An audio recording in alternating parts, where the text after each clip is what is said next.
আজ আমি তোমাদের শোনাবো এক ছেলের গল্প, যে ছিল একদমই সাধারণ এক বাইকার, কিন্তু তার স্বপ্ন ছিল অসাধারণ।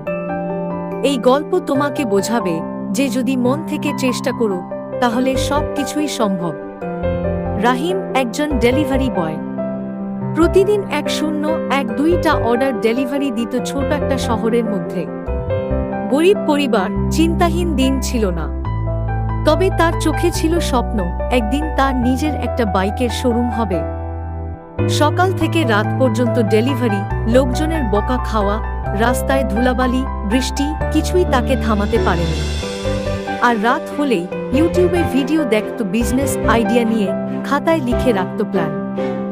3 বছর পর কিছু টাকা জমানো, কিছু লোন আর অনেক পরিশ্রমের পরে রাহিম ছোট একটা সেকেন্ড হ্যান্ড বাইকের শোরুম খুলে ফেলে।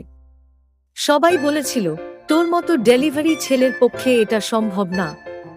কিন্তু সেই সবাই এখন তার শোরুমে বাইক কিনতে আসে। রাহিম আমাদের শেখায়, তোমার পরিস্থিতি যেটাই হোক, স্বপ্ন দেখা বন্ধ করো না। মন থেকে চেষ্টা করলে অসম্ভব বলে কিছু থাকে না। যদি এই গল্প ভালো লেগে থাকে একটা লাইক দিও, শেয়ার করো আর কমেন্টে বলো তোমার স্বপ্নটা কি।